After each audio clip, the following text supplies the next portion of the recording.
On global television news prime, Tinubu redeploys permanent secretaries in petroleum information, other ministries. In business, REA signs agreement with 9 energy firms to provide electricity to 17.5 million Nigerians. On the foreign scene, Italian PM Meloni welcomes Turkish President Erdogan in Rome for talks. And in sport, Uzadimma receives Unity Torch for 2025 Sport Festival. Hello and welcome to all our viewers in Nigeria and around the world to News Prime on Global Television. Coming to you live from the nation's capital, Abuja, I am Priscilla Obasi. A quick reminder that Global Television is on DSTV channels 365 and Star Times 276. You can download the Global TV Nigeria mobile app for Android and iOS devices to keep track of our broadcasts. President Tinubu has approved the deployment of 4 federal permanent secretaries as part of ongoing efforts to strengthen the operations of the Federal Civil Service and enhance service delivery. A statement issued by the Director of Information and Public Relations, Office of the Head of Civil Service of the Federation, Eno Elotu, explained the move aligns with Tinubu's reform agenda and is aimed at boosting operational efficiency and innovation across ministries, adding that the reassignment is part of continuous efforts to enhance operational efficiency, foster innovation, and strengthen service delivery across the Federal Civil Service. The federal government has announced that it is seeking investment of 1.5 trillion naira in the country's medical education within the next 5 years. Minister of Education Dr. Tunji Alausa stated this in Abuja during the inauguration of the Ministerial Committee on TED-Fund High-Impact Intervention Projects for Medical Schools Rehabilitation across 6 geopolitical zones. This is even as it is allocated over 110 billion naira to public universities to boost enrollment in medicine and surgery, pharmacy, dentistry, and nursing programs. Vice President Kashim Shettima has officially received Delta State Governor Sheriff Abubakar, former Governor Ifeanyi Okowa, and other PDP defectors at the Cenotaph in Asaba, the Delta State capital, with National Chairman of the All Progressive Congress Umar stating that more governors would join the ruling party. The storm had long been speculated before the dramatic defection of PDP's former vice presidential candidate Okowa, Governor Obavoweri, and the entire PDP party structure in Delta, one of the former ruling party's strongholds. Delta Deputy Governor Monday Oyeme, state commissioners, local government chairman, and the state's grassroots machinery all moved in bloc to APC after a case closed-door meeting in Asaba last week following Hurricane Tinubu, which has swept the PDP apart, with the opposition claiming the country was drifting towards a one-party state. The Minister of Women Affairs and Social Development, Ayman Suleiman Ibrahim, has pledged the ministry's commitment to supporting Nigerian women and other vulnerable groups in the society. This is coming at the heel of the Federal Ministry of Women Affairs and Social Development celebrating its 30th year anniversary and the signing of a Memoranda of Understanding MOU with development partner Women at Risk International Foundation, WARIF, in Abuja. Our correspondent, Godwin Sunday, completes the story. In order to strengthen support for sexual-based violence survivors, the Federal Ministry of Women Affairs and Social Development has signed a strategic partnership agreement with Women at Risk International Foundation, WARIF. The partnership demonstrates the ministry's commitment to advancing women's rights and addressing social challenges. Speaking during the signing ceremony, the minister Imam Sulaiman Ibrahim spoke on the significance of the MOU towards strengthening Nigerians' response to sexual-based violence (SGBV). Today marks more than just the signing of a document, but a significant milestone in our shared journey towards strengthening Nigerians' response to sexual and gender-based violence. It marks our collective commitment to ensuring that survivors of sexual violence are no longer left to suffer in silence, but given access to survivor-centered, high-quality healthcare and support services across our nation.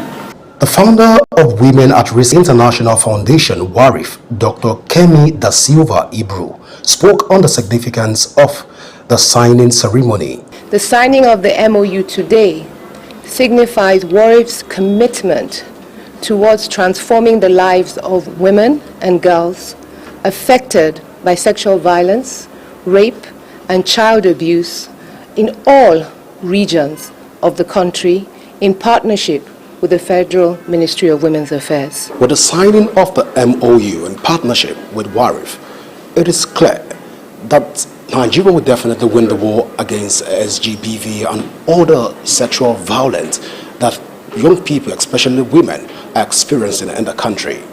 My name is Godwin Sunday.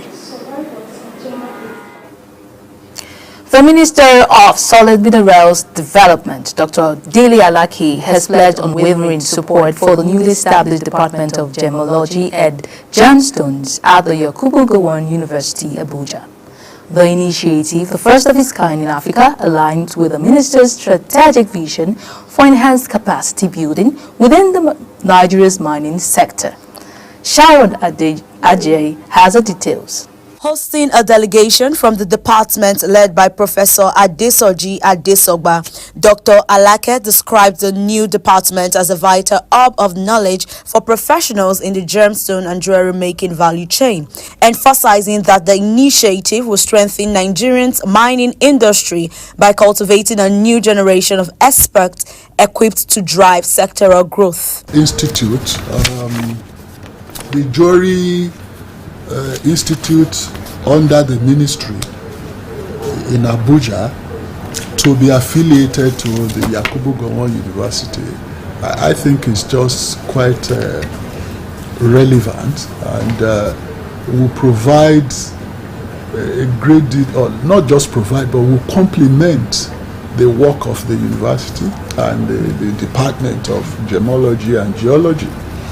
And it also really is gratifying to me because it's like a synchronizing with our own objectives, our own vision for the development of this sector. But the idea is that those that we send there to train should come here and be trainers. Yes. Right? But now that we have even the training institute in the university, it gives fillip to our efforts and to the capacity enhancement of the sector. In his remarks, Professor Adesoji Adesogba praised the minister's ongoing reforms, noting that they have significantly repositioned the sector for sustainable growth. He appealed for ministerial support in securing formal affiliation between the university and the Gemological Institute of Nigeria and pledged the department's commitment to supporting the ministry's goals, particularly in enhancing mining contribution to Nigerians' GDP. The minister further pledged full backing for the proposed affiliation and called on other institutions to follow Yakubu Gowon University's lead in incorporating mining-focused courses. Sharon Ajay reporting for Global TV News. The Minister of Education, Dr. Maruf Tunji Alausa, has stressed the need for tertiary institutions to embrace modern practice in educational sector. The minister stated this in Abuja at the inauguration of the Ministerial Monitoring Committee on TED Fund High Impact Intervention Project for Medical School Rehabilitation. Our correspondent, Ramsey Enoch Abo, reports. The Minister of Education, Dr. Maruf Tunji Alausa, says the committee will be charged with ensuring that the funds allocated to the rehabilitation of the medical schools are used effectively and efficiently. He also emphasized the need for tertiary institutions in Nigeria to produce more medical practitioners to reduce the impact of the Japa syndrome. When we came in as a government, we are admitting just about 5,000 medical students into a medical school. We moved quickly to double that number. Even at doubling to 10,000, we're still a long way. Long way. Today we have deficits of 30,000 doctors in the country. So if you're training this, just admitting 10,000, no, we have deficit of almost 300,000 doctors or so, 300,000, yeah. So, just building physical structure alone will not cut it. And that's why we are investing in simulation labs that can give us expansive ability to train more medical students. The Minister of State for Education, Dr. Suwaiba Ahmad, in her address described the state of medical education infrastructure worrisome in recent years and appealed for well-equipped medical schools to ensure that doctors, nurses and healthcare workers are trained to deliver quality care to the people. The third one, high-impact project for medical school rehabilitation, is one of the government's key initiatives to foster excellence in medical education, enhance the quality of healthcare training, and equip our future doctors and healthcare professionals with the skills and facilities necessary to meet the demands of ever-evolving medical landscape. As we are all aware, the state of medical education infrastructure has faced many challenges in recent years, and it is no secret that a well-equipped medical school is fundamental to ensuring that our doctors, nurses, and healthcare workers are trained to deliver quality care to our people. The Executive Secretary of TED Fund, Sonny Echono, expressed appreciation to Mr. President and Minister of Education for the vision and commitment to the fund's intervention activities, particularly the strengthening and repositioning of the nation's health institutions, especially intervention in medical schools for the year 2025. There is absolutely no doubt that intervention will go a long way in solving some of the challenges facing the health sector in the country. The provision of critical manpower in the health sector remains a huge challenge and is often exacerbated by the Japa syndrome. The problems of insufficient and unqualified medical personnel leading to high doctor-patient ratio and all the other indices that we are not very proud of have lingered for far too long. The challenges of ill-equipped medical facilities have also persisted. It is for these reasons that intervention is considered not only important but also timely. There is absolutely no doubt that the intervention will go a long way in solving some of the challenges facing the health sector in the country. Ramsey Enoch Agbo reporting for Global Television. The Nigerian Technical Aid Corps, NTAC, says it is deploying 35 medical professionals to Zanzibar, Tanzania, to bridge both educational and professional gaps in the country. Dr. Yusuf Yakub, the Director General of NTAC, speaking at the deployment of the professionals comprising nurses and doctors in Abuja, he says the exercise was in line with the mandate of the agency to send volunteers to Africa, Caribbean, and Pacific ACP countries in need of professionals, adding that today is a historic day for the Corps and to honor the directive of President Bola Tinubu using the soft power diplomacy, the Corps is sending 35 TAC volunteers to Zanzibar. The federal government of Nigeria has signed a multilateral memorandum of understanding MOU with the United Kingdom, UK, to combat the menace of cybercrimes in two countries. The MOU signing ceremony took place in Abuja. The Attorney General of the Federation, AGF, and Minister of Justice, Prince Lateef Fagbemi, SAN, signed on behalf of the federal government, while Minister of State, Home Affairs, Lord David Hunson, signed for the UK. The program also featured the launch of Joint Case Team on Cybercrime by the AGF in response to the need for a coordinated and robust approach to fighting cybercrimes as contemplated in the Cybercrime Prohibition Prevention Act 2015 as amended. A general court-martial sitting at the headquarters 82 Division Nigeria Army, Enugu, has sentenced a soldier, Private Adamu Mohammed, to death by hanging and another Private Abubakar Yusuf to 10 years imprisonment. A statement by the Lieutenant Colonel Jonah Unukwalo Acting Deputy Director, 82 Division, Army Public Relations, said the sentences were handed down after due consideration for the offences of murder and robbery for which the soldiers stood trial. The Economic and Financial Crimes Commission, EFCC, has arrested prominent business executive Aisha Suleiman Achimugu at the Nnamdi Azikiwe International Airport in Abuja. According to a statement from the commission, Achimugu was apprehended around 5 a.m. upon her voluntary arrival from the London. The arrest is linked to an ongoing EFCC investigation into alleged criminal conspiracy and money laundering. Following intensified operations against criminal gangs backed by Credible, the Nigerian police has successfully arrested 22 suspected kidnappers and gun runners and recovered several arms and ammunition across several states. First Public Relations Officer ACP Muyiwa Dejobi said the arrest demonstrates the commitment of the police to ensuring the safety and security of all citizens. Severe gully erosion has destroyed at least 15 houses and large swathes of farmland in Ekwerumili, a community in Nnewi South local government of Anambra State. Residents are appealing to the state government for urgent intervention to prevent further devastation. The erosion, which has already cut off several major roads, poses a significant threat to the livelihood and safety of the people. One of the most dangerous erosion sites lies just 50 meters from the strategic Obanewi-Uga or Kigwe Express, a vital route for commuters.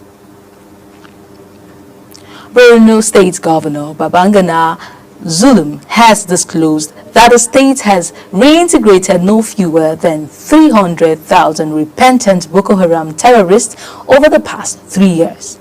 Governor Zulum made the revelation while receiving the Minister of Defense, Badaru Abubakar, the Chief of Defense Staff, General Mustafa Musa, and other top military commanders during their visit to Maiduguri. While acknowledging the efforts of the Nigerian military, the governor noted that several challenges continue to hamper the effective fight against terrorism and called for urgent interventions. You're watching the live broadcast of News Prime. When News Prime returns, Carney celebrates victory, addresses Trump threats, details coming shortly, plus foreign and sports stories on the other side of the break.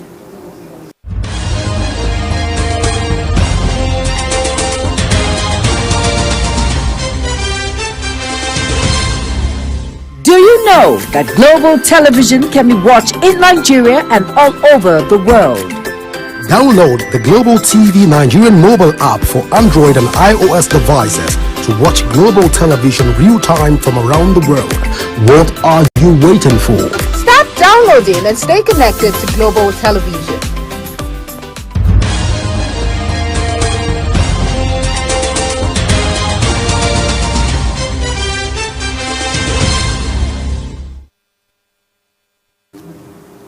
Welcome back. Now to business news. The Rural Electrification Agency, REA, has signed grant agreement with 9 renewable energy companies to provide electricity access to 17.5 million Nigerians.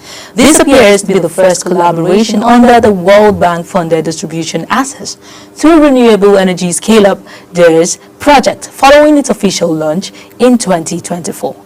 The Managing Director, REA, Abba Aliyu, who spoke at the signing ceremony in Abuja, says the project aimed to electrify 17.5 million Nigerians by deploying 1,350 mini-grids. Meanwhile, Federal Inland Revenue Service has inaugurated the National Invoicing Solution Inter-Agency Steering Committee as part of its efforts to boost tax compliance, transparency, and efficiency in Nigeria's tax system. This was according to a statement shared on the service's official X handle. The FIRS also noted that the initiative demonstrates its commitment to leveraging technology and partnership in its mission to reform Nigeria's tax administration landscape. U.S. media has reported that U.S. President Donald Trump has agreed to soften the impact of tariffs on automakers that have been hit by multiple levies. The move comes ahead of a Trump rally planned for Tuesday night near Detroit to mark the president's first 100 days in office. This shift means companies paying 25% tariff on car imports won't also pay other duties, such as on steel and aluminum. The administration is also allowing some reimbursement on foreign auto parts levies that were supposed to take effect on May 3rd. On the foreign scene, Canadian Prime Minister Mark Carney has delivered his victory speech to supporters after winning Canada's election, leading to his Liberal Party to a new term in power after convincing voters that his experience managing crisis has prepared him to confront U.S. President Donald Trump. Uyi Abonwe-Fuegbe has the rest of the story. We will need to think big and act bigger. Prime Minister Carney addresses his crowd of supporters, establishing what is potentially the grand objective of his policy focus. The Donald Trump factor, in part, had shaped the campaign and continues to matter beyond Canada's election. When I sit down with President Trump, it will be to discuss the future economic and security relationship between two sovereign nations.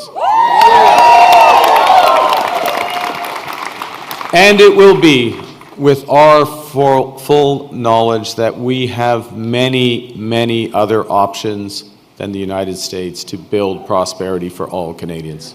Prime Minister Carney setting the agenda before a crowd of supporters following his election victory, noting that Canada has a long way to go, calling the vote the most consequential election, having defeated Conservative leader Pierre Poilievre. Uyi Abonwe-Fuegbe reporting for Global TV News. Still on the foreign scene, Italian Prime Minister Giorgia Meloni has welcomed Turkish President Recep Tayyip Erdogan at Villa Doria Pamphili in Rome as the two Mediterranean countries seek to boost trade and cooperation. Hassan Kabir completes the report.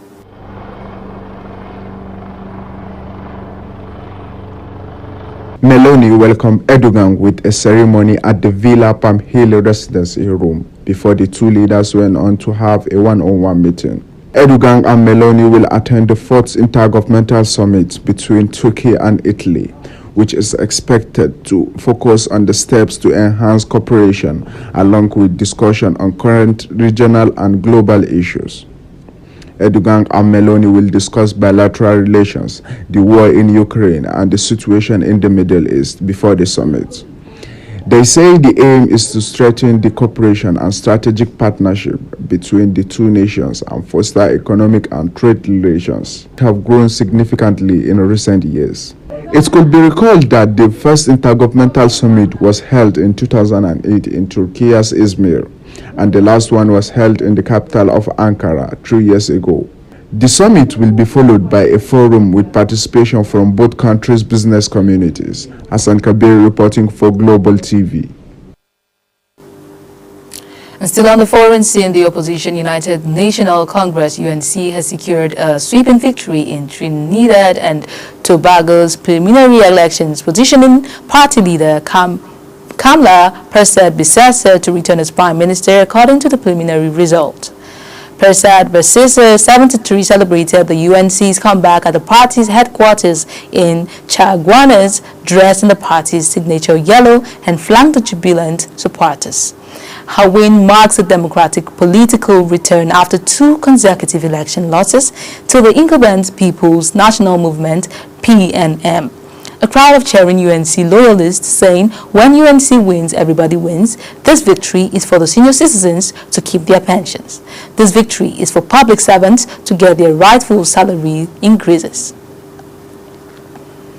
And in sports, Imo State Governor Hope Uzodinma has received the Unity Torch ahead of the 2025 National Sports Festival set to hold in Ogun State.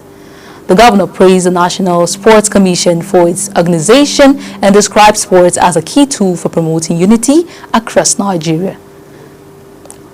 Over to the national leader, and is now coming to His Excellency.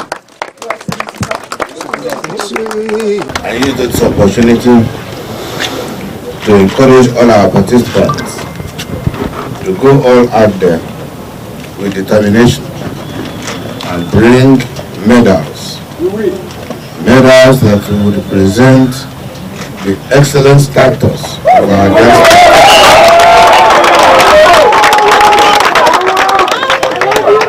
So you go.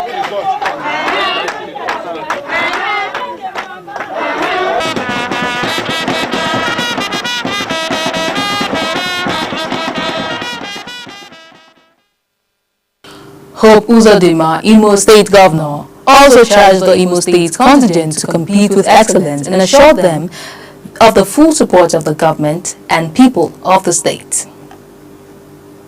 Moving on, Ogun State Governor Dapo Abiodun has commended the commitment and determination of Remo Stars Football Club, which culminated in the team winning its first ever Nigerian Professional Football League title. The governor described the achievement as an unprecedented feat in the annals of the state. It was reported that Remo Stars claimed the NPFL title with a 1-0 victory over Niger Tornadoes. It has been revealed Wilfred Ndidi has €9 million relegation release clause inserted to his Leicester City's contract. Ndidi penned a new 3-year contract with the Foxes last summer. The clause was activated when Leicester City were relegated to Sky Bet Championship 2 weeks ago following a 1-0 loss to newly crowned champions Liverpool. And here comes to the end of News Express as we end with a recap of our stories. On Global TV News Prime, President Bola Tinubu has approved the redeployment of 4 federal permanent secretaries as part of ongoing efforts to strengthen the operations of the Federal Civil Service and enhance service delivery.